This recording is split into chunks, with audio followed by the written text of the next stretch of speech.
রাধে রাধে বন্ধুরা, আপনারা সবাই কেমন আছেন? আশা করি আপনারা সবাই খুবই ভালো আছেন। আমার কিছু অসুস্থতার কারণে আমি অনেক দিন ধরে ভিডিও আপলোড করতে পারছি না, তাই আজকে আমি আপনাদের জন্য খুবই সিম্পল একটা রেসিপি নিয়ে এসেছি। তো এই রেসিপিটার নাম জানার আগে জেনে নেই এই রেসিপিটা বানাতে আমাদের কি কি সামগ্রী লাগবে। তো দেখে নিই। তো এখানে আছে সর্ষে, এখানে 1 চামচের মতো সর্ষে আমি নিয়েছি। তারপর আছে এখানে অল্প পরিমাণে জিরে, খুবই সামান্য অল্প পরিমাণে এখানে জিরে নিয়েছি। তার সাথে আছে আদা কুচি, তো এখানে আমি অল্প করে আদা কুচিও নিয়ে নিলাম। তার সাথে এখানে 5টা কাজু বাদাম, যেটাকে আমি হাফ করে নিয়েছি। আর তার সাথে এখানে কিছু বাদাম নিয়ে নিয়েছি, প্রায় 20 থেকে 25টা। আর তারপর এখানে আমি 2টো শুকনো লঙ্কা নিয়েছি, আর নুন, হলুদ। তারপর আমি এখানে নিয়েছি কারি পাত্তা, তো এখানে কিছু কারি পাত্তা নিয়ে নিয়েছি। আর তার সাথেই আছে এখানে 1 চামচের মতো লেবুর রস। তারপর এখানে 1 চামচের মতো আমি তেল নিয়ে নিয়েছি। আর এখানে অল্প কিছু ধনিয়া পাতা আর একটা কাঁচা লঙ্কা নিয়েছি। আর এখানে 1 চামচের মতো মশলা নিয়েছি। তো এই মশলাটা কিসের মশলা আমি আপনাদেরকে পরে বলবো।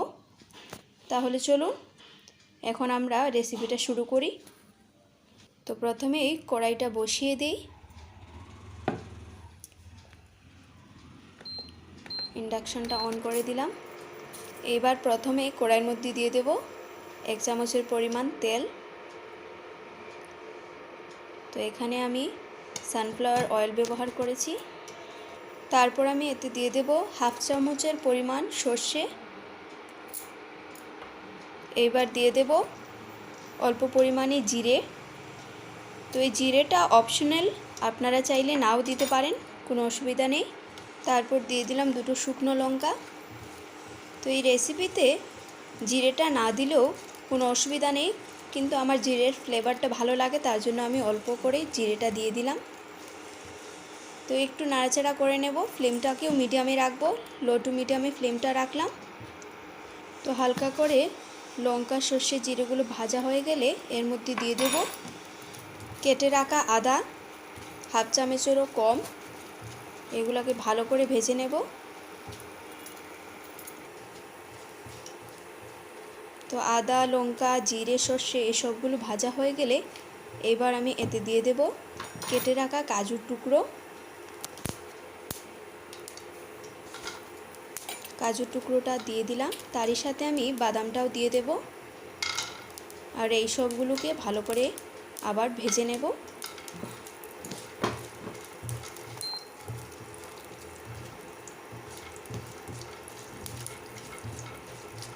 ভালো করে ভাজা হয়ে গেলে দেখুন এখানে কাজুটা হালকা লাল হয়ে এসেছে, বাদামটাও ভাজা হয়ে গেছে।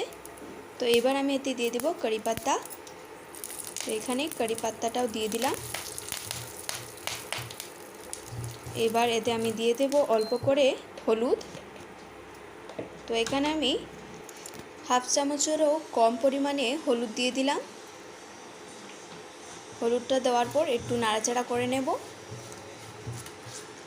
তারপর কেটে রাখা লঙ্কা, যেটা আমি কাঁচা লঙ্কা কেটে রেখেছিলাম, সেই লঙ্কাটাও দিয়ে দেব। আবারও একটু নাড়াচাড়া করে নেব। আর তারপর যেটা মশলা আমি রেখেছিলাম সেই মশলাটা আমি এখানে দিয়ে দেব। তো এখানে আমি 1 চামচের পরিমাণ মশলাটা দিয়ে দিলাম। তো আপনাদের বলে দেই এই মশলাটা হলো লেমন রাইস পাউডারের মশলা।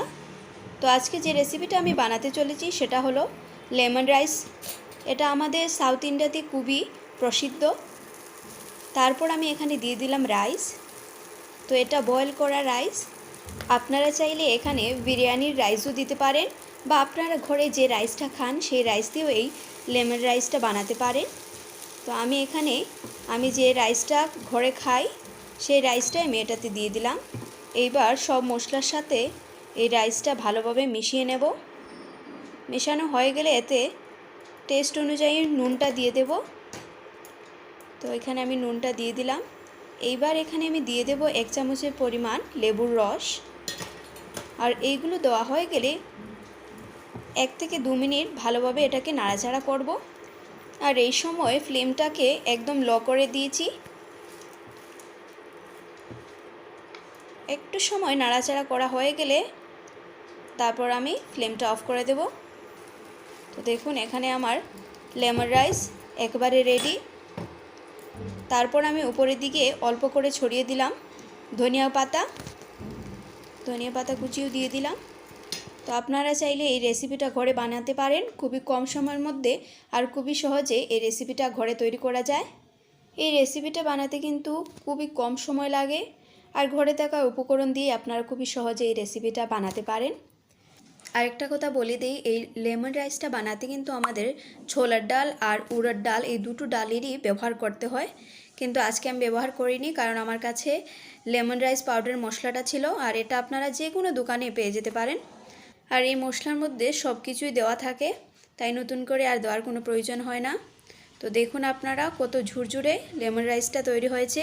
তো আপনারাও ঘরে অবশ্যই এটা ট্রাই করবেন।